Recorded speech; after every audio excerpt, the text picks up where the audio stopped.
Good day mga boss. Itong San Miguel Beermen at ang Rain or Shine Elasto Painters mayroon daw niluluto na isang trade na posible pong magpabago po sa bawat kupunan. Lalong lalo na po itong Rain or Shine Elasto Painters dahil nga sa pagkawala ni Muhala Tautua, rather ni Mian Mabungyak sa kanilang roster, ay malaki po ang posibilidad na susunod na rin po ang big man nila. Kaya naman naghahanap po ngayon itong Rain or Shine Elasto Painters ng posibleng big man na makakatulong po sa kanila. At yun nga po ang tinitingnan nilang posibilidad ay itong si Muhala Tautua. Dalawang sunod na po na pagkatalo ang nakakamit sa Governor's Cup ng Rain or Shine Elasto Painters. Inamin mismo ni Coach Yengyao na talagang kinakailangan talaga nila mag-move on na para kay Gian Mamuyak at mag-build up ng panibagong roster. At ito po yung nakikita nila na makakatulong po sa kanila ay itong si Muhala Tautua. Kahit hindi na po bata, sa edad na 36 years old ay malayo pa po ang mararating neto at kinakailangan lang po neto na magkaroon ng playing time nang sa ganon bumalik ang kanyang dating forma at ma-improve pa niya ang kanyang performance. At malaki po ang may tutulong sa inside presence nitong si Muhala Tautua para sa Rain or Shine Elasto Painters. Bukod na nga po sa kanyang low post ability, yung outside shooting ability po neto, malaki po ang may tutulong po neto para sa Rain or Shine Elasto Painters. Dahil nga po, mayroon po itong outside shooting na po pwede pong palabigasan ng Rain or Shine Elasto Painters. Ito yung nakikitang resulta sa problema po na dapat na makuha or malunasan ng Rain or Shine Elasto Painters, yung Muhala Tautua. Dahil na rin po sa kanyang experience sa San Miguel, nakailan kampyonato na po ito, ay di hamak po na talagang malaki po ang maitutulong nito, lalong lalo na yung kanilang import na si Aaron Puller ay mas malakas sa ilalim. Kaya naman, kayang-kaya daw ibigay ng Rain or Shine Elasto Painters ang kanilang big man na si Kate Dato.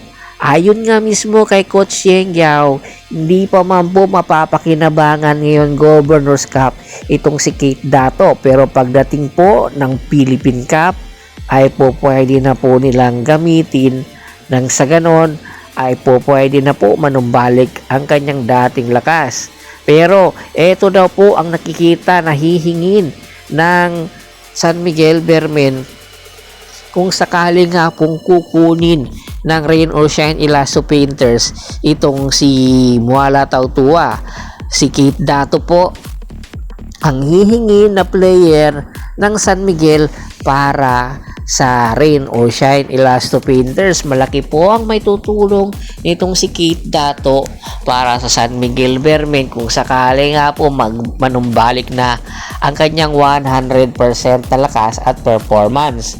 Dahil hindi na rin po bumabata itong si Junmar Fajardo, kaya naghahanap po talaga ngayon ang San Miguel Beermen ng mga possible na big man at nakikita po nila yung potensyal nitong si Kate Dato para makatulong po sa kanila.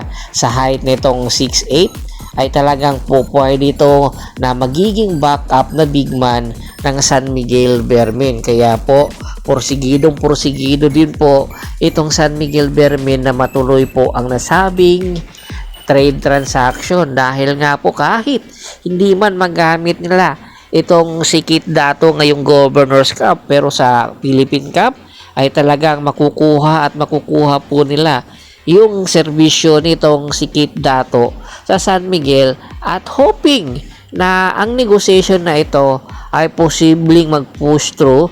Depende po sa magiging ipapataw ng management or ni Coach Willie Marcel kung papayag ba magiging patas ito na makukuha ng Rain or Shine si Muhala Tautua na may edad na, samantalang ang San Miguel makukuha naman si Kate Dato na mas bata pa, or mayroon pang kinakailangan ay dagdag na picks ang San Miguel papunta sa Rain or Shine Elasto Painters. Tingin nyo ba dapat dagdagan ito?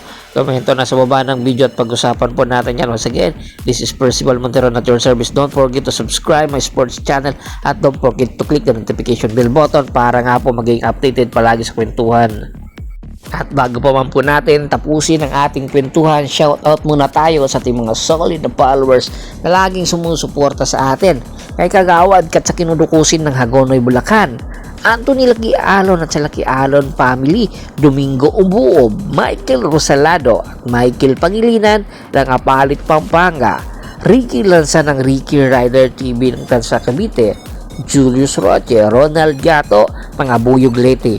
Marami pong salamat. Pakibisita na rin po ng Facebook page ko na Press PH3, Polgoso at Bostor para po sa mga karagdagan sports balita. Hanggang sa muling kwentuhan, maraming salamat po.